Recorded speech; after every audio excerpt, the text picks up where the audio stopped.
Quand je me posais la question, à savoir comment je parlerais des rituels lors d'un cours de spiritualité de la création, euh, il me venait toutes sortes de rituels officiels qu'on fait entre les quatre murs d'église. Là, je me suis dit, il me semble qu'il y en a d'autres. Et là, tout d'un coup, j'ai fait, ben oui, le rituel par excellence pour être immergé directement dans la création, bien, ce sont les pèlerinages. Le chemin de Compostelle est de loin le pèlerinage le plus connu qui date du Moyen Âge et qui pouvait parcourir la France, même plus loin, et arriver au nord de l'Espagne et se rendre jusqu'à Saint-Jacques de Compostelle. Compostelle, Compostelle, le chant des étoiles. Donc, c'est un très beau nom. Et puis, Saint-Jacques était un apôtre de Jésus. C'est une très vieille tradition. Il y a même des lieux d'hébergement qui ont été développés depuis des siècles pour pouvoir accueillir les pèlerins. C'est des choses qui s'organisent vraiment à l'avance. On voit les deux hommes ici en train de marcher avec des mollets quand même assez bien établis parce que ça marche beaucoup. Il y a d'autres pèlerinages qui existent à travers le monde. Parfois sont très courts, ça peut être quelques kilomètres, parfois sont beaucoup plus longs. Celui-ci, c'est quelques centaines de kilomètres, le sentier Notre-Dame Capatacan.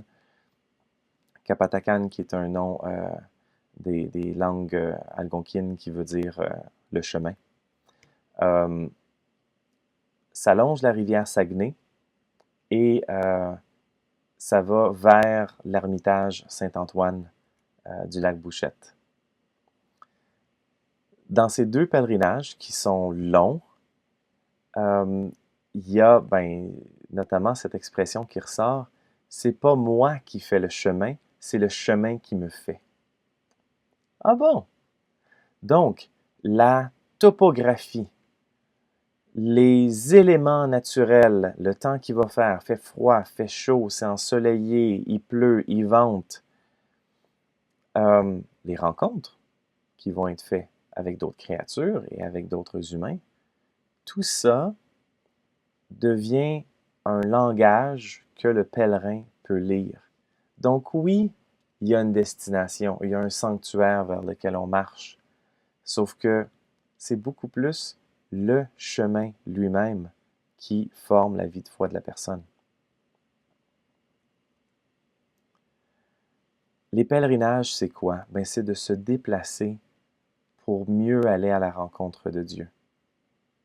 Comme Moïse qui se déplace pendant longtemps, comme Élie, comme Jésus, comme Paul. C'était des gens en mouvement.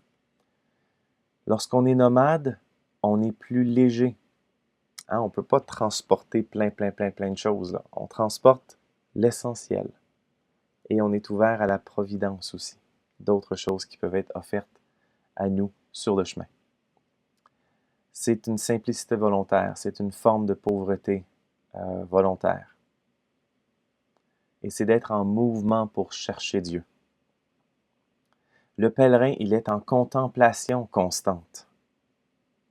Il est plus sensible à l'immanence de Dieu. Il est à la merci de la météo et du terrain.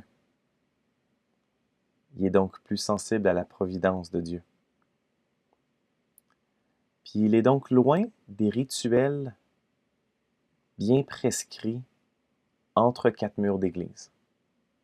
La nature devient la cathédrale, devient le lieu dans lequel on prie. Le pèlerin, il est à l'écoute de la voix des créatures et ça le rend plus sensible à l'Esprit Saint.